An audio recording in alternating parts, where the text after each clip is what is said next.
of 1v1 action here in this mid lane as we head into game number 2. This is going to be, I mean, we keep saying it. I want to see LNG do something.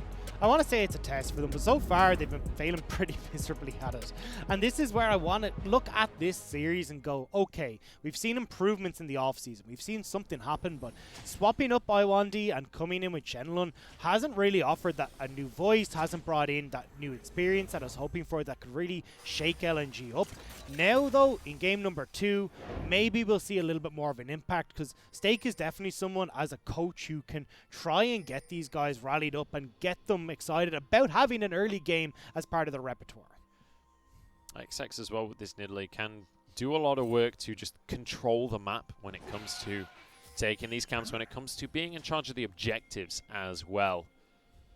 SOFM on this Lee Sin will have a lot of pressure on him to make things happen in the early game when it comes to ganks and controlling the pace of the game.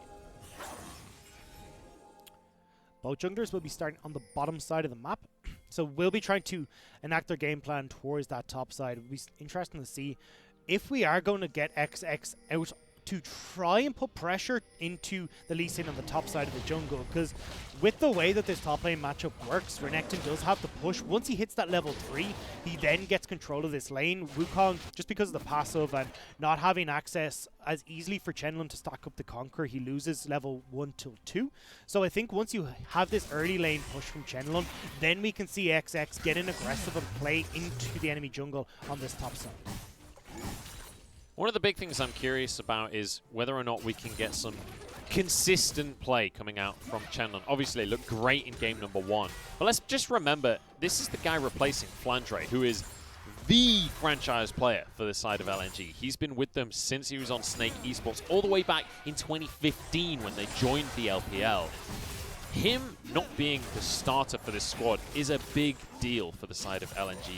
And especially from the fan perspective, it's absolutely huge for Flandre not to be here. And it could signify a shift in identity for the squad as well, if Shenlong can step up and fill those shoes. Flandre also, don't forget, was the last remaining member from the 2015 roster that Snake started with. Yeah. So if having him gone is going to obviously be pretty upsetting. SOFM was actually one of those members as well that was on that roster not too long ago, but Flandre unfortunately just wasn't having the performances that we really expected from him. And I mean, SOFM, he was on that roster back in 2017 when LNG looked its best. Importantly as well, Light was on that roster in 2017 as a sub, and he didn't see much play. He was behind Crystal on that roster, but ultimately he did see a little bit of play back then, and still on this roster, still staying loyal to the organization. It feels like a lot of players being relatively loyal. Obviously, SOFM more recently leaving LNG and joining SUNING. This is the interesting part of this jungle pathing to just at that's level 3 to see how SOFM is going to play this. Looks like he's not even going to try and contest for the Scuttling River with Shenlong pushing in on top side, but it does give the opportunity now for XX to path down towards that bottom side, pick up another Scuttle for themselves, and as he said, really get rolling in these early stages. I'd really love to see XX starting to step up a little bit as well for himself, as he actually looks to make moves in this mid lane. Just misses the spear onto Angel. The W will be unavailable for Angel, but he's going to be fine. Ooh, nice little second follow-up spear there. Good bit of damage there. Swanfong does get a root. Iwandi going in. Sword Art's in trouble, will be rooted on up. There's a nice little death sentence. In comes the Ignite as well. Swanfong barely getting away with his life. And with XX just over the wall, he could look for a cheeky spear, but I don't think he's hunting for that. He just wants the Scuttle Crab. I'm surprised to see SUNING try and turn that one around, especially since you just saw XX exit towards that bottom side. If he just pathed straight towards the bottom lane instead of stopping for Scuttle, it could have been a spear over the wall that finished off Swanfong, as he said. So SUNING playing a little bit over-aggressive on the bottom side and get burnt for it. This isn't going to matter too much in the grand scheme of things. It's still going to be the Maokai starting to farm up, but it just delays Swanfong a little bit in hitting those levels and the goal that he wants to scale later in the game. He's going to have that goal, you're absolutely right. And wander back on into the lane. Looking towards the top side, though, obviously we did see the Wukong coming on through. It's something that was banned an absolute ton in MSC. We also saw a decent amount of presence from that Wukong, and it feels like, even though it's not been changed in the patches, it feels like it's got stronger since the initial changes. That's the funny thing, is that it's actually been nerfed pretty consistently since it has had the rework, and it just took a while for teams to try and figure out how to play with it and how to make the most out of the champion. The biggest thing here, though, is this is a matchup where the Wukong does struggle quite a bit.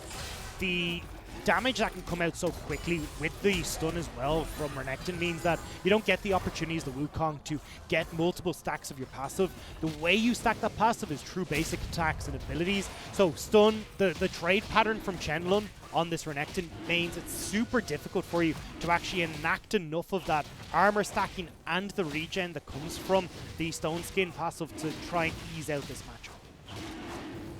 Despite the different draft, though, this is feeling a lot like Game 1 right now, as we have just handshake laning phase for the first 6 minutes. SOFM starts things off by grabbing himself that Infernal Drake, and it will be a Cloud Drake next. So whoever gets the soul in this game will get tanky, whether it's an Ocean Soul or a Mountain Soul. Oh, Hook followed up on here. iWandy the target, but that Shroud from Senna going to do so much work to deny the damage there. Nice little lantern to dodge the root as well.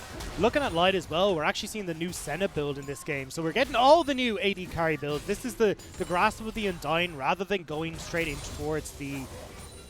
No, Juan Fong is safe. Instead of going towards the Glacial Augment and stacking up that way, instead you stack the Grasp of the Undying as long as you're also stacking up your souls. It means you're super tanky late game because you first item Frozen Mallet, and it just means you're so difficult to take down, and we'll eventually get to see that as Light in this game.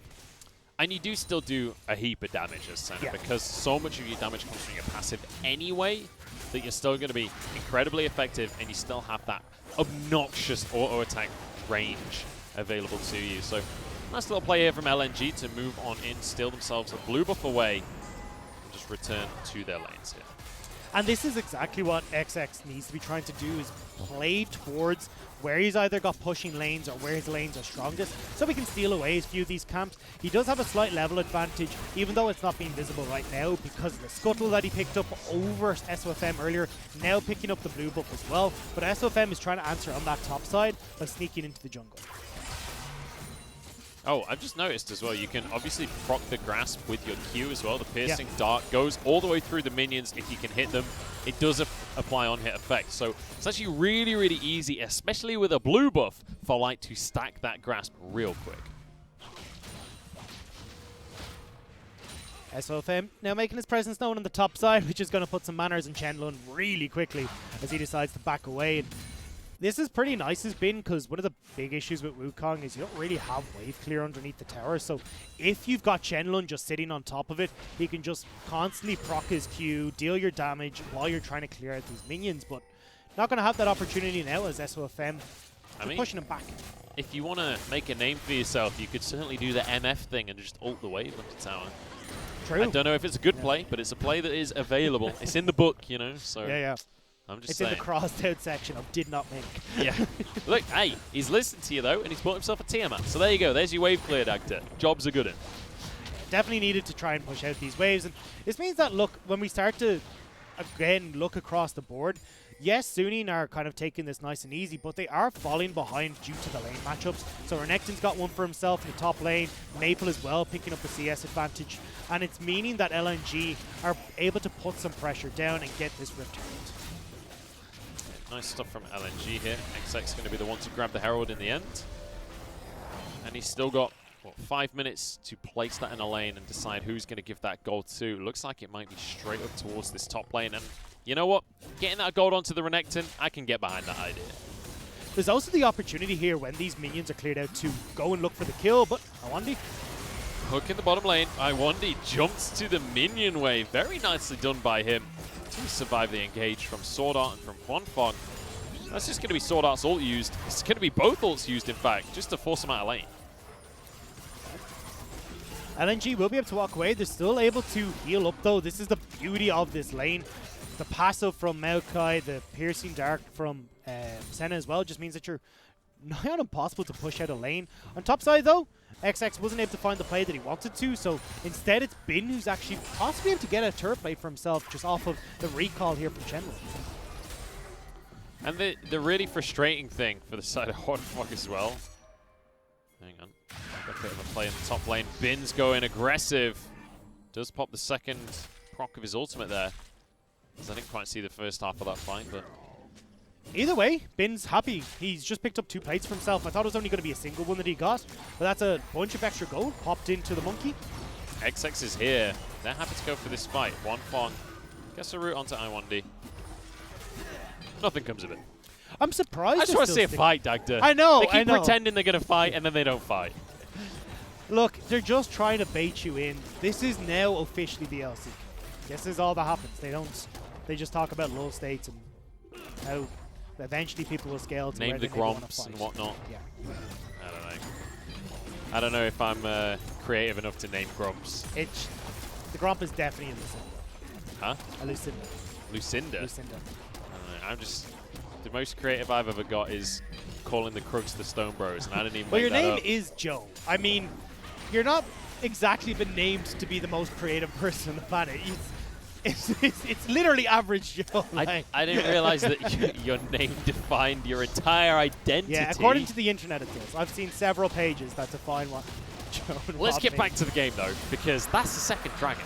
Suning, none of them are called Joe. You can tell by their ability to take dragons. Because apparently Joes can't do anything, Dagda. You just do them at exactly the medium. But look, that's soul point. So they're going to be 2 dragons away from the soul now at this stage. 400 gold behind. So I guess 400 is the amount that we're going to vary by in this game for the next 40 minutes or so. But again, fair play to SOFM. He's been doing a really good job of picking up these dragons in, well, unfavorable matchup in the jungle as well. Oh, Angel ignited, but he flashes on forward. He wants to... What? Angel, you jumped into that one. At least they're going to be able to trade it. But Maple, gifted first blood on a silver platter. And Maple just about able to kill his own teammates. The guy who took his position on the team. It's got to feel good for him, especially as SOFM trying to make that play towards the mid lane. And look, yeah, big mistake from Angel there. Not able to dodge that final Q from the Syndra. Means that he gives over that. Yeah. Couple of plates in the meantime, though, go the way of Light and I1D. And that means that at least they're getting a bit more gold going their way. You can see on the way already towards that frozen mallet, the Jorum's Fist in the inventory for Light. And Huanfeng, he's got some pretty good items for taking tower plates himself. Look at all of those shurikens. Goodbye health bar. That is going to be a very dead tower if he was able to just free fire there. Now, bit of a fight underway as Light moves on forward, trying to get onto Huanfeng. Root isn't quite going to land. They can't turn it back around. But honestly, they're lucky that that didn't hit, because XX was just around the corner. I mean, I was really surprised with the angle from I1D on that ultimate. I thought he would have sent it further up the lane, so then you at least cut them off and set up for XX to either get into lane or whatever. But unfortunately, I1D hasn't been having the greatest of games so far. And he's hooked again. It's going to force the flash out from this Maokai. Quite happy with that one. Now SOFM and Angel moving in as well. LeBlanc here. Jumps away, just going to be trying to steal some Krugs. As this utter siege of the bottom lane tower continues, but they're not really able to get much done. And in the meantime, Maple gets yet another turret plate in the mid lane.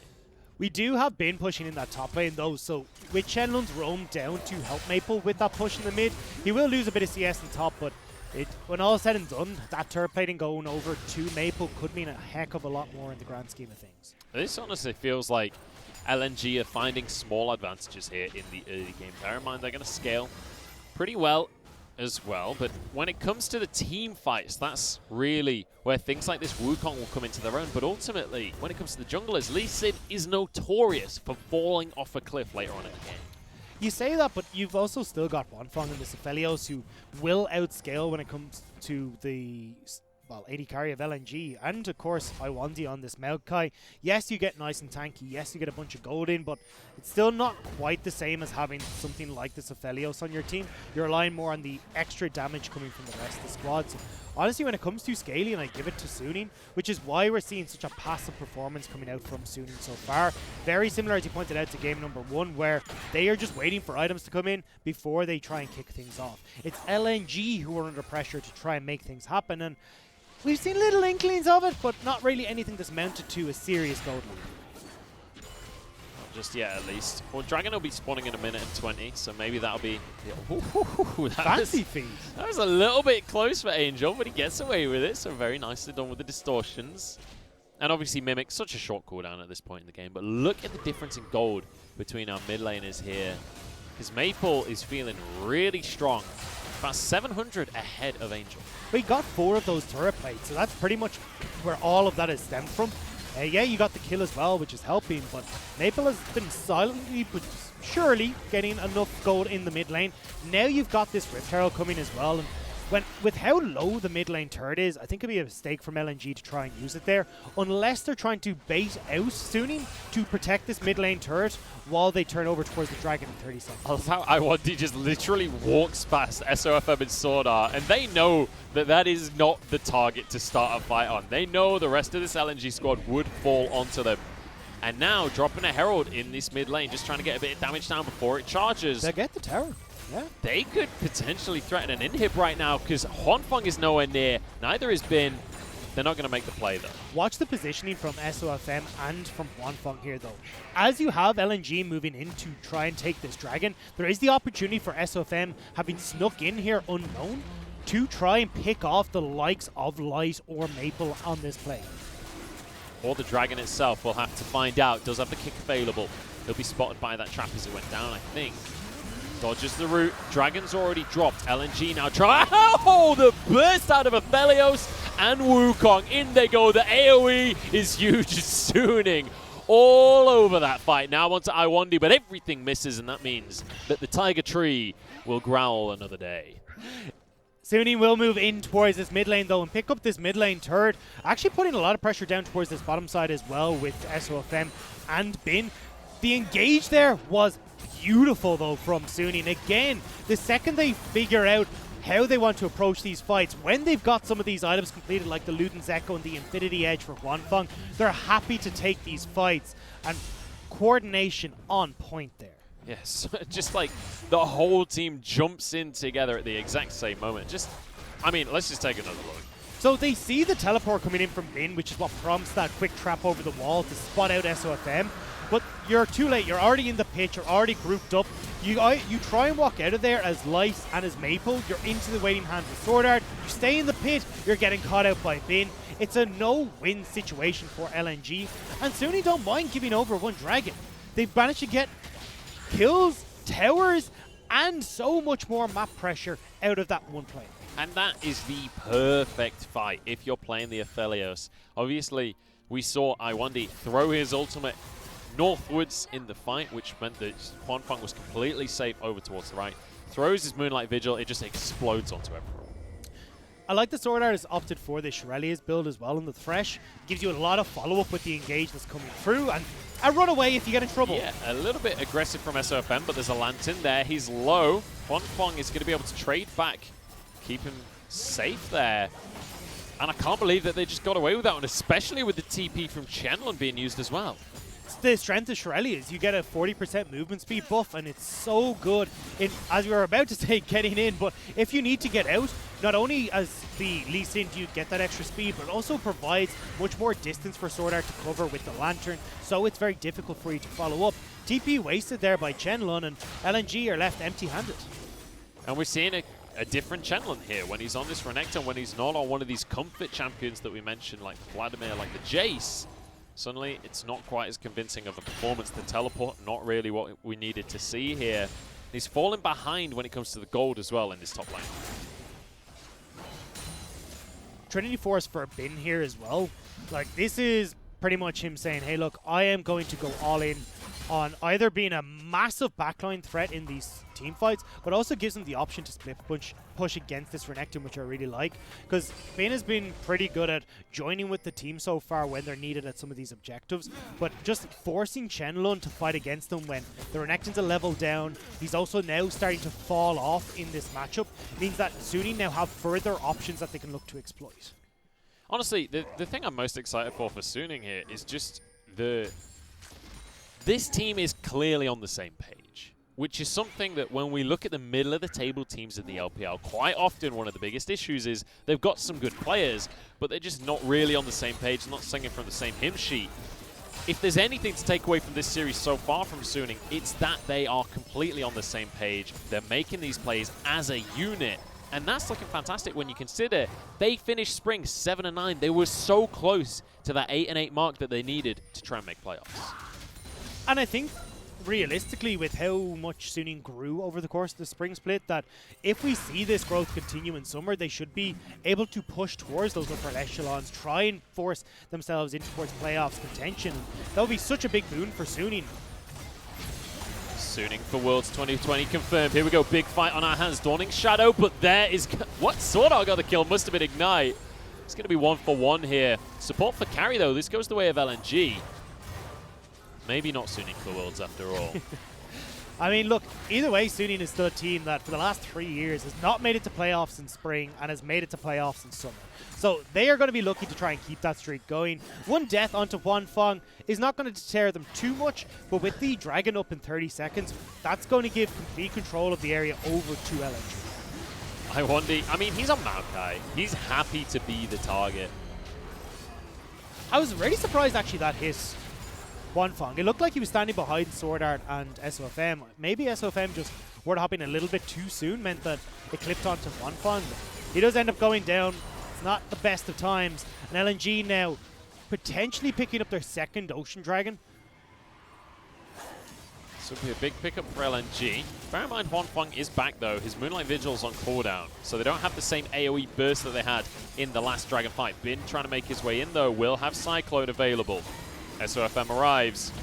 So the Smite fight is on. Both junglers the same level here. Sonic Wave in, and it does go the way of LNG. Cyclone onto multiple members here. SOFM low will drop. It's a 1-for-1 trade so far as Angel's stunned up and taken on down. And LNG looking good in this fight. Light has the slows. Swordart can't get away from this one, and another kill for XX. Two big mistakes there from SUNING. They go in aggressive while Huanfeng is separated from the team. Swordart doesn't use the Lantern to actually reposition Huanfeng where he's protected by the squad.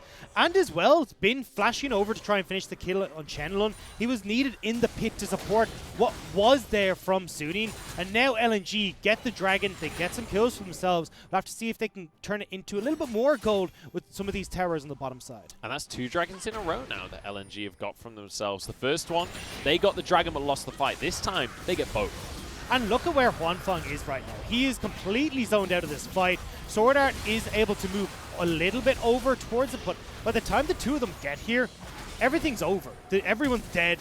There's not enough damage or follow-up then from the rest of SUNING. And it's kind of what we were talking about before we started the stream, which was when SUNING need a front line to position themselves to set up for Huanfeng and set up for Angel, it hasn't worked out. XX is in a whole heap of trouble right here. He's going to get chained up. And he even went for the flash, but the chain still lands. Bin the one to grab the kill credit. Iwandi now the target, although he's pretty tanky with that aftershock. Going to get the root onto everyone. Cyclone gets the knockups. These minion waves going to be pesky for them, but they can't actually cut the tree down in the end. It's going to be SOFM pushed away. Chenlong trying to get on into the fight here. This Huanfeng does have a whole bunch of damage. This time his ult's available, so LNG have to be cautious. Baron could be on the cards here. XX is dead. Looks like they are going to actually turn towards this. I thought it was, yeah, just clear out the vision more so that you can have Angel play like he is off on the left-hand side here to pick off the likes of Maple or Light as they try to move into this position. That crucial ward right there. Spotting everything out from LNG, so they knew that they didn't need to face check into this one. They knew there was no threat of the Baron being taken. So now we reset once again. It's just going to be a bit of a pick. Look at the top lane, though. Look at the difference right now between these two top laners. Almost a 50 CS lead in favor of Bin, but importantly, 2-0 and 3 as well. He's finished his death stance. This monkey is becoming a real issue for the side of LNG. Aphelios is about to become an issue for them as well. Huanfeng has finished his Runin's Hurricane, now to work up towards that last Zeal item. I think it might even be a QSS that's coming next, so we'll be delaying that just a little bit. But definitely, Huanfeng is now getting into a position where you need to be careful of him. Chenlong has gone way too far out here. Cyclone from the side of Bin, and here comes the rest of the squad as well. Kicked back and finished off. Bin gets the kill. That's a pretty big pickup. There's nothing on this side of the map for them to grab off the back of it, though. It will mean that they can push in very far on this bottom side, though, and have Bin just create that pressure when they want to go towards Split push support. Let's go, the I1D. split push Maokai specifically. Everyone knows how devastating that tree can be when it faces up against the turret. Dude, he does upwards of 40 damage per auto attack onto those turrets. It's deadly, I'm telling you. But it kind of feels like, you know, a tree that's grown too close to a building, and every time the wind blows, it kind of smacks against the edge. Maybe the paint chips a little bit. I feel like that's what we're going to see. Every 2 years, the roots get further into the foundations, and you're nervous that it might do some damage. But that's the key thing, is that it's every 2 years. Yeah. And eventually SUNING will have to send an appraiser there to see what the damage is. But right now, I mean, they've got a monkey that's wreaking terror on these bottom side turrets. And now this Wukong has exposed that bottom lane inhibitor turret. And as we said, this Triforce build, super, super strong in working through those structures. Yeah, I mean, realistically, in the 1v1, Chenlong cannot match up to Bin at this stage of the game. And Bin, he was the guy that we criticized the most out of this whole SUNING roster, especially when we were getting towards the end of spring. He looks like a different top laner, especially on this Wukong.